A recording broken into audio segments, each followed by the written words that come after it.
বিরতির পর স্বাগত। এখন খবর বিস্তারিত। মেলাঘরে উদ্বোধন হলো নবগঠিত মেলাঘর নগর পঞ্চায়েত। এর উদ্বোধন করেন নগর উন্নয়ন মন্ত্রী মানিক দে, ছিলেন মন্ত্রী শহীদ চৌধুরী সহ অন্যান্যরা। মেলাঘরবাসীর বহু প্রতীক্ষিত মেলাঘর নগর পঞ্চায়েতের উদ্বোধন হয় আজ। 6টি পঞ্চায়েত নিয়ে গঠিত হয় মেলাঘর নগর পঞ্চায়েত। আজের আনুষ্ঠানিক উদ্বোধন করেন নগর উন্নয়ন মন্ত্রী মানিক দে। অনুষ্ঠানে এছাড়াও উপস্থিত ছিলেন ক্রীড়ামন্ত্রী শহীদ চৌধুরী, বিধায়ক শ্যামল চক্রবর্তী, বিধায়ক তপন দাস, বিধানসভার প্রাক্তন উপাধ্যক্ষ সুবল রুদ্র, নলছর পঞ্চায়েত সমিতির চেয়ারম্যান সুরেশ দাস, নগর উন্নয়ন সচিব আশুতোষ জিন্দাল, সিপাহীজলা জেলা শাসক কৃষ্ণদুলাল চৌধুরী, মেলাঘর নগর পঞ্চায়েতের চেয়ারম্যান অনিমা মল্ল বর্মন প্রমুখ। উদ্বোধকের ভাষণে মন্ত্রী মানিক দে বলেন, আপনারা জানেন এই রাজ্যে দুঃসাহসিক সিদ্ধান্ত আমরা নিয়েছিলাম। সপ্তম তফসিলের ভিত্তিতে আমরা স্বশাসিত জেলা পরিষদ তৈরি করেছিল রাজ্যের সরকার। পরবর্তী সময়টাকে ষষ্ঠ তফসিলে পরিণত করা হয়, 6 শিডিউল যেটাকে বলা হয়। এবং এটার লক্ষ্য কি ছিল? উপজাতি এলাকার উন্নয়নের কাজটা তাদের হাতে তুলে দাও। তারপরে গিয়ে প্রশ্ন আসলো, এটা মূলত 78 থেকে 88-র মধ্যে প্রশ্নটা আসলো যে গ্রামীণ এলাকা তো ডেভেলপ করছে, শহরগুলো কি করা? শহরের তো একটু চিন্তা ভাবনা আলাদা ধরনের, তাই সেখানে নতুন করে ভাবতে হবে। তখন গিয়ে রাজার শাসন যখন ছিল তখনই কিন্তু আগরতলা মিউনিসিপ্যালিটি ছিল। আগে করবে নির্দিষ্ট জায়গায় ফেলবে, সেখানেই কি কিন্তু এটাকে আবার ফেললে হবে না, তাকে পাউডার তৈরি করে দিতে হবে। এবং এই যেমন আমরা আগরতলা শহরে আমরা দেখলাম আর কি, আপনারা ব্যবহার করেন তার চেয়ে ডাবলের চেয়ে বেশি জল নষ্ট হচ্ছে। এটা চলতে পারে? একটা সময় তো জলের ক্রাইসিস দেখা দেবে, তাকে একটা নিয়ন্ত্রণে নিয়ে আসতে হবে। তাহলে কি করতে হবে? বাড়ি বাড়ি পাইপলাইনে জলের ব্যবস্থা করে দাও, যার যা প্রয়োজন জল নেবে, আর জল যাতে নষ্ট না হয় তার জন্য ব্যবস্থা করতে হবে। সেই সিস্টেমেটিকে নিয়ে আসতে হবে। এই কাজগুলো করতে গেলে আপনাকে নগরে স্বাভাবিক কারণে একটা সিস্টেমে নিয়ে আসার জন্য মন্ত্রী শহীদ চৌধুরী বলেন, ক্ষেত্রে সাহায্য করেছে, রাজ্যকে এগিয়ে নিয়ে যাওয়ার ক্ষেত্রে উল্লেখযোগ্য ভূমিকা গ্রহণ করেছে। আপনাদের বাদ দিয়ে, এ রাজ্যের জনগণকে বাদ দিয়ে কোনো অবস্থাতেই এক মহৎ কাজ সুসম্পন্ন করা সম্ভব ছিল না। যাভাবে তাদের সমর্থনের মাধ্যমে প্রতিষ্ঠিত করলেন, তার ফলে সরকারের যে আরো দায়িত্ব বেড়ে গেল, মানুষের চাহিদা, চিন্তা ভাবনা, চেতনার এদিকে মর্যাদা দিয়ে সপ্তম বামফ্রন্ট সরকার, আপনাদের মনে থাকবে, আরো নতুন করে 13টি পঞ্চায়েত সমিতি রাজ্যের মধ্যে আগামী 5 বছরে প্রত্যেকটা পরিবারের জন্য একটি করে ঘর তৈরি করে দেওয়া হবে। যাদের জায়গা নেই তাদের জায়গারও ব্যবস্থা। ত্রিপুরার যে পঞ্চায়েতি ব্যবস্থাপনা, নির্বাচিত পঞ্চায়েত গোপন ব্যালটে 18 বছরের ভোটাধিকার দিয়ে এই কাজ শুরু করেন, তার সূচনা হয়। লক্ষ্য কি ছিল? যে গ্রামের মানুষ তার গ্রামকে গড়ে তুলবেন, কি অর্থ যাবে, কোথায় খরচ করবে, কি সিদ্ধান্ত নেবে, সেটা মানুষের হাতে তুলে দাও। এটা দুঃসাহসিক সিদ্ধান্ত। সেই সিদ্ধান্ত নবগঠিত মেলাঘর নগর পঞ্চায়েতটি 4673 পরিবারের 18,970 জন লোক নিয়ে গঠিত হয়েছে। এই নগর পঞ্চায়েত পরিচালনার জন্য 11 জনের একটি কমিটিও গঠন করা হয়। আজকের উদ্বোধনী অনুষ্ঠানে উৎসুক জনতার ভিড় ছিল লক্ষণীয়। মেলাঘর থেকে তন্দ্রা লস্করের রিপোর্ট, খবর ত্রিপুরা। সাবরুমে ভারত বাংলাদেশ সীমান্তে শিলান্যাস হল সীমান্ত হাটের। ভারতের 1 একর এবং বাংলাদেশের 1 একর জমি নিয়ে গড়ে তোলা হবে এই সীমান্ত হাট। শিলান্যাস হলো সাবরুমে ভারত বাংলাদেশ সীমান্তে সীমান্ত হাটের। শ্রীনগর আমলিঘাটে 2195 নম্বর পিলারের কাছে ভারতীয় এলাকায় 1 একর এবং বাংলাদেশ 1 একর জমি নিয়ে গড়ে তোলা হবে এই সীমান্ত হাট। গতকাল সীমান্তের জিরো পয়েন্টে যৌথভাবে এই সীমান্ত হাটের শিলান্যাস করেন ভারতীয় প্রতিনিধি দলের পক্ষে দক্ষিণ ত্রিপুরা জেলার অতিরিক্ত জেলাশাসক শরদিন্দু চৌধুরী। অন্যদিকে বাংলাদেশে প্রতিনিধি দলের পক্ষে ফেনী জেলার অতিরিক্ত জেলাশাসক মোহাম্মদ আবুল হোসেন। শিলান্যাস অনুষ্ঠানে ছিলেন বিধায়ক রীতা কর, সাতচাঁদ পঞ্চায়েত সমিতির চেয়ারম্যান আলুমতি ত্রিপুরা, সাবরুম মহকুমা শাসক রাজীব দত্ত, মহকুমা পুলিশ আধিকারিক ফ্রান্সিস ডার্লং প্রমুখ। অন্যদিকে বাংলাদেশের পক্ষে ছিলেন ফেনীর ছাগলনাইয়া উপজেলার ইউএন ও কাজী মইদুল ইসলাম, ছাগলনাইয়ার OC Mohammad Aminul Islam, ছাগলাইয়া union chairman Rabiul হক প্রমুখ। শিলান্যাস অনুষ্ঠানের আগে দুদেশের প্রতিনিধিরা সীমান্তে বৈঠকও করেন। ঠিক হয় 15 দিনের মধ্যে সীমান্ত হাটের স্থায়ী শেড নির্মাণের কাজ শুরু করা হবে। স্থায়ী শেড নির্মাণের কাজ 3 মাসের মধ্যে শেষ করে হাট চালু করারও সিদ্ধান্ত হয়। হাট নির্মাণের পুরো খরচ দেবে ভারত সরকার। বৈঠকে সিদ্ধান্ত হয় হাট বসবে প্রতি মঙ্গলবার, ভারতীয় সময় দুপুর 1:30টা থেকে সন্ধে 5:30টা পর্যন্ত। স্থানীয় উৎপাদনকারী কৃষক ও ব্যবসায়ীরা তাদের পণ্য নিয়ে সীমান্ত হাটে গিয়ে বেচাকেনা করতে পারবেন সপ্তাহের ওই দিনটাতে। এবং সীমান্ত হাট ওপেনিং এর মাধ্যমে মানুষের মনের যে আত্মী সেটা অনেকটা পূরণ হবে। সবাই দেখতে চায়, যেতে চায়, জানতে চায়, বুঝতে চায়, এরকম একটা আত্মী সব সময়। এই যে আয়োজন সম্বর্ধনা করা হয়েছে এটা একটা স্বতঃস্ফূর্ত ব্যাপার, এটা কোনো আমাদের প্রোগ্রামে ছিল না। ওনারা আবেদন করেছেন যে আমরা সবাই একসময় এখানে ছিলাম, আজকে এখানে এসছি, একটা প্রাচীর তৈরি করা হয়েছে, কৃত্রিম সব বাধা হয়ে দাঁড়িয়ে আছে, আমরা দূর করতে চাই। আমরা বলেছি চেষ্টা করি, দুই দেশের ব্যাপার চট করে কথা বললে হয় না, এটা অনেক নিয়ম কানুন বাধা নিষেধ আছে, নিশ্চয়ই দূর হয়। আমাদের বাসা, চালচলন, খাওয়া সবকিছু, চালচলন সবকিছু কিন্তু একই, শুধু একটি সীমারেখা আমাদেরকে দুভাগে ভাগ করেছে, বিশেষ করে ত্রিপুরা এবং বাংলাদেশ। ব্যুরো রিপোর্ট, খবর ত্রিপুরা। চানমারি এলাকায় পিস্তল উঁচিয়ে রাবার বোর্ডের টাকা ছিনতাইয়ের চেষ্টার অভিযোগে গ্রেপ্তার হলো এক যুবক। চানমারি এলাকায় পিস্তল উঁচিয়ে রাবার বোর্ডের টাকা ছিনতাইয়ের চেষ্টার অভিযোগে গ্রেপ্তার হলো এক যুবক। ধৃত ইব্রাহিম মিয়ার বাড়ি জিবি ফাঁড়ির ডন বস্কো মুসলিম পাড়ায়।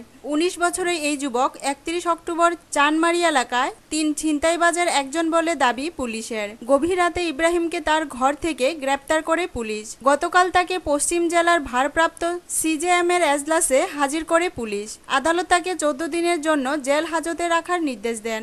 প্রসঙ্গত 31 অক্টোবর ব্যাংক থেকে 2,95,000 টাকা নিয়ে মারুতিতে চানমারিতে রাবার বোর্ডে ফিরছিলেন 3 কর্মী। রাবার বোর্ডের কাছাকাছি আসতেই TR01A 2336 নম্বরের মারুতিকে আটকায় 3 যুবক। ব্যুরো রিপোর্ট, খবর ত্রিপুরা। 29 জন কয়েদিকে নিয়ে যাত্রা শুরু হলো বিশালগড় স্থিত কেন্দ্রীয় কারাগারের। জোরদার নিরাপত্তা ব্যবস্থার মধ্য দিয়ে স্থানান্তরিত করা হয় কয়েদিদের। 29 জন কয়েদিকে নিয়ে বিশালগড় স্থিত নবগঠিত কেন্দ্রীয় কারাগারে যাত্রা শুরু করল আজ সকাল 10টা থেকে। সিপাহী জেলা পুলিশ সুপার স্মৃতিরঞ্জন দাস জানিয়েছেন, ক্রমে ক্রমে আগরতলা স্থিত জেল থেকে সব কয়েদিকে এই নতুন সংশোধনাগারে নিয়ে আসা হবে। হয়েছে একটা নির্দিষ্ট নাম্বারেই, এটা আমি বলছি না, আগামী কিছুদিন এটা চলাচল করবে এবং ওইখান থেকে সম্পূর্ণ কয়েদিদের এখানে নিয়ে আসা হবে। এটা নর্মাল প্রসেস, কোনো অসুবিধার কোনো কারণ নেই। প্রথম দিকে আমরা সবাই মিলেই লক্ষ্য রাখছি যাতে যে সমস্যাগুলো হতে পারে সেগুলো আমরা আইডেন্টিফাই করার জন্য আমরা দেখছি, কোনো সমস্যার কোনো কারণ নেই। তাছাড়া এদিন পশ্চিম ত্রিপুরার পুলিশ সুপার বিজয় নাগ সহ বিশাল পুলিশ বাহিনী এখানে উপস্থিত ছিলেন। আগরতলা থেকে বিশালগড় কারাগার পর্যন্ত 44 নং জাতীয় সড়কে নিরাপত্তা কর্মীদের ঠাসাভাবে মোতায়েন করা হয়েছিল। বিশালগড় থেকে শম্পা ভূমিকের রিপোর্ট, খবর ত্রিপুরা। শিক্ষার প্রসার এবং মানোন্নয়নে অভিভাবক সহ সকল শিক্ষানুরাগীদের নিয়ে এক কর্মশালা অনুষ্ঠিত হয় কাঠালিয়ায়। উদ্যোক্তা TTADC। শিক্ষাকে আরও জনমুখী এবং শিক্ষার গুণগত মানোন্নয়নে অভিভাবক সহ সকল শিক্ষানুরাগীদের নিয়ে এক কর্মশালা অনুষ্ঠিত হয় আজ সোনামুড়া কাঠালিয়ায়। এই কর্মশালার উদ্যোক্তা ছিল শিক্ষা দপ্তরের TTADC, বিদ্যালয় পরিদর্শক বিশ্রামগঞ্জ। কর্মশালায় সোনামুড়া বিভাগের ADC এলাকার সমস্ত বিদ্যালয়ের ইনচার্জ সহ স্থানীয় অভিভাবক বিশিষ্ট শিক্ষা অনুরাগী ব্যক্তিত্বরা উপস্থিত ছিলেন। সভাপতিত্ব করেন নবগঠিত ব্লক মোহনবুগের BSCর চেয়ারম্যান বাণী সিং দেববর্মা। কর্মশালার প্রধান বক্তা ছিলেন ADCর শিক্ষা দপ্তরের কার্যনির্বাহী সদস্য রাধাচরণ দেববর্মা। তিনি বলেন, আমাদের টাকা অর্থ জোগাড় করতে সাহায্য করে আমাদের পরিবার পরিজন থেকে বেঁচে থাকবার জন্য এগুলি সাহায্য করে। ঠিক এরকমই আমাদের সবচেয়ে বড় সম্পদ কি? আমাদের সবচেয়ে বড় সম্পদ হচ্ছে আমাদের সন্তান। আমার ধন দুর্লভ জায়গা জমি চাইতো, আমার শ্রেষ্ঠ সম্পদ হচ্ছে সন্তান। টাকা তো আমি দিতে হলে আমাকে খাওয়া দাওয়া এত সুযোগ মানে করে সিনি গার্জেনরা যতটুকু যেভাবে লাইনে সব অবাক কোনো কোনো জায়গা কোনো গার্জেন নাই বেশিরভাগও নাই আং মাস দেড় দুই আগে খুব সম্ভবত পূজা নেই বন্ধ আগে নং আং 2 দিন টঙ্কা 2 দিন টঙ্কায় প্রায় 15-20 মতো স্কুল পাড়া এলাকা আং পরীক্ষা তার মুখা স্কুল মানে বিশেষ অতিথি হিসেবে বক্তব্য রাখেন মাননীয় বিধায়ক শ্যামল চক্রবর্তী। তিনি বলেন, উপজাতি অংশে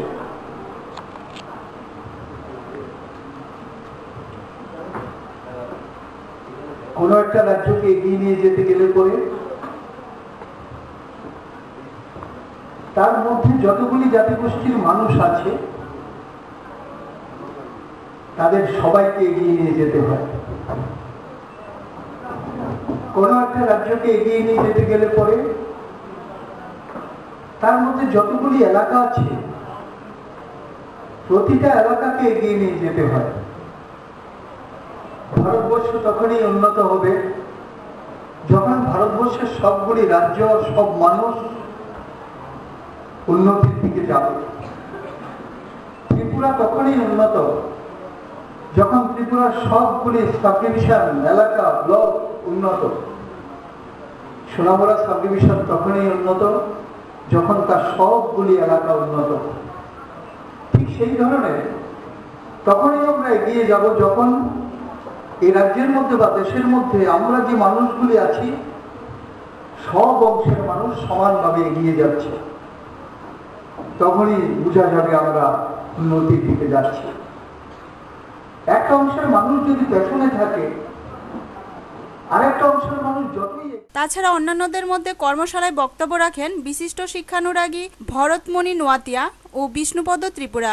এছাড়া অন্যান্যদের মধ্যে স্বাগত ভাষণ রাখেন বিশ্রামগঞ্জ বিদ্যালয় পরিদর্শক বীরচন্দ্র দেববর্মা, অমরদীপ দেববর্মা। কাঠালিয়া থেকে নারায়ণ বৈদ্যের রিপোর্ট, খবর ত্রিপুরা। তেলিয়ামুড়া কিলাতলী উচ্চতর বিদ্যালয়ে এনএসএস এর উদ্যোগে এক বিশেষ রক্তদান শিবির অনুষ্ঠিত হয়। উদ্বোধন করেন বিধায়ক মনীন্দ্র দাস। গিলাতলী বাজার উচ্চতর বিদ্যালয়ে এনএসএস ইউনিটের এক বিশেষ বার্ষিক প্রশিক্ষণ শিবির অনুষ্ঠিত হয়। 5 দিনব্যাপী এই শিবিরে নানা সামাজিক কাজ করছে তারা। এরই অঙ্গ হিসেবে আজ তারা এক রক্তদান শিবির অনুষ্ঠিত করে। শিবিরের উদ্বোধন করেন বিধায়ক মনীন্দ্র দাস। এছাড়াও উপস্থিত ছিলেন প্রধান শিক্ষক সম্প্রায় দেববর্মা, প্রোগ্রাম অফিসার বিজয় ঘোষ সহ বিদ্যালয়ের অন্যান্য শিক্ষক শিক্ষিকারা। অনেক স্কুলে এগুলি করেন না, কিন্তু আমি খুব ভালো লেগেছে আপনারা এরকম একটা মহৎ কাজে এগিয়ে আসার জন্য। তো ব্লাড ডোনেট নিয়ে ডাক্তারবাবুরা বলবেন, এই নিয়ে অনেকের মধ্যে অনেক রকম আতঙ্ক আছে, গুজব আছে, কুসংস্কার আছে। সমাজ দেশ গড়ার কাজে আমি নিজেকে তৈরি করব, আমি নিজের ভূমিকা গ্রহণ করব, এরকম মানসিকতা এই ছোট থাকতে তৈরি করা আমার নিজেকে।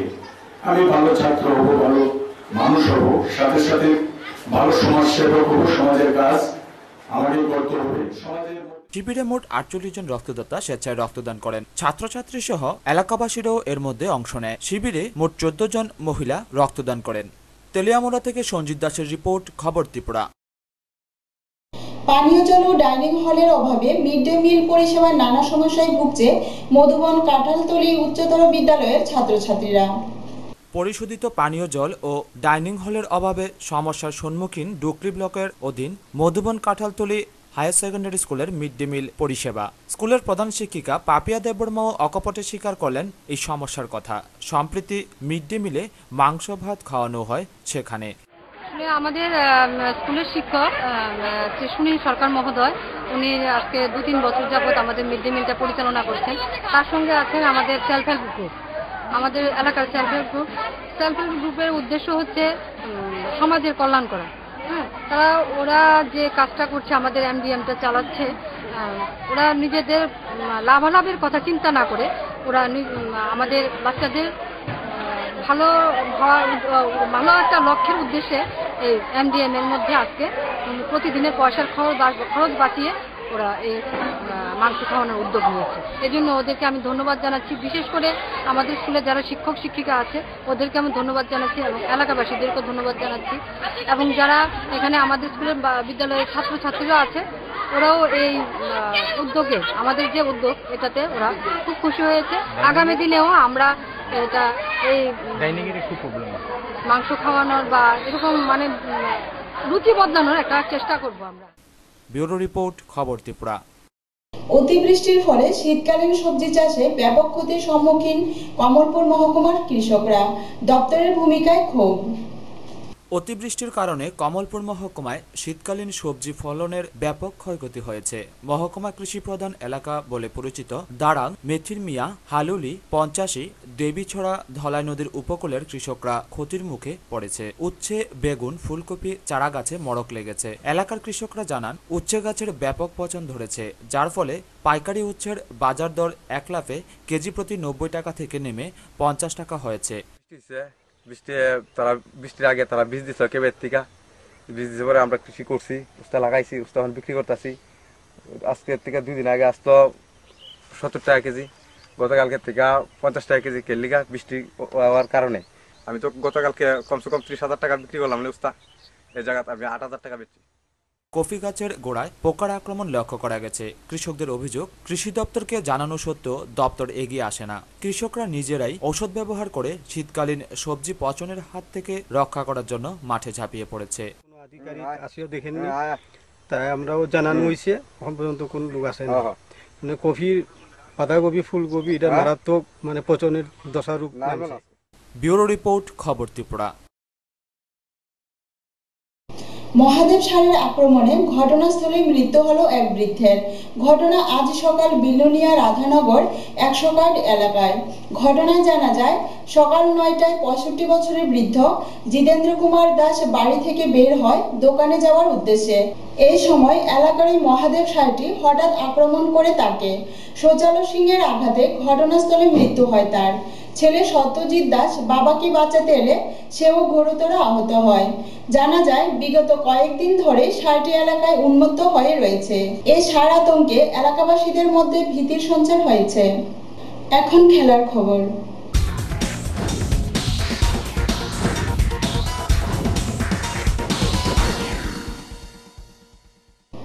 শেষ হলো সদর এ যোগাসন প্রতিযোগিতা। প্রতিযোগিতার উদ্বোধন করেন রাজ্য যোগা সংস্থার সভাপতি ডক্টর রূপেন ভৌমিক। শেষ হলো সদর এ যোগাসন প্রতিযোগিতা। গতকাল মেলার মাঠ স্থিত এক বিয়ে বাড়িতে সদর এ যোগাসনের উদ্যোগে হয় এই প্রতিযোগিতা। প্রতিযোগিতার উদ্বোধন করেন রাজ্য যোগা সংস্থার সভাপতি ডক্টর রূপেন ভৌমিক। এছাড়া উদ্বোধনী অনুষ্ঠানে উপস্থিত ছিলেন রাজ্য যোগা সংস্থার সচিব ডক্টর যিশু চক্রবর্তী, সদর এ যোগা সংস্থার সভাপতি অনল রায় চৌধুরী, সহসভাপতি সমীরণ চক্রবর্তী ও উত্তম দেবনাথ প্রমুখ। প্রতিযোগিতায় শতাধিক খেলোয়াড় অংশগ্রহণ করেন। 8টি বিভাগে হয় প্রতিযোগিতা। 8টি বিভাগের সেরাদের নিয়ে 4 থেকে 8 নভেম্বর হবে প্রশিক্ষণ শিবির। শিবির থেকেই সদরে দল গঠন করা হবে। 9 নভেম্বর সদর দল অংশগ্রহণ করবে রাজ্য যোগাসন প্রতিযোগিতায়। রাজ্য যোগাসন প্রতিযোগিতা হবে চলছে আগামী 9-10 নভেম্বর শান্তির বাজার। সেই প্রতিযোগিতাকে লক্ষ্য রেখে আমরা সদর এ যোগ অ্যাসোসিয়েশন মেলার মাঠ স্থিত শুভমঙ্গলে করতে চলছি আমরা সদর এ যোগাসন প্রতিযোগিতা। কদিন চলবে এটা? আজকেই। আচ্ছা, আজকে সারাদিন। এই কম্পিটিশন থেকে মানে কি প্রতিযোগিতায় যারা প্রথম, দ্বিতীয় এবং তৃতীয় স্থান অধিকার করবে তাদেরকে আমরা রাজ্য প্রতিযোগিতায় অংশগ্রহণ করতে নিয়ে যাব। আচ্ছা, কি নাম আপনার? আমার নাম সুভাষ চক্রবর্তী, সদর এডুকেশনের সম্পাদক।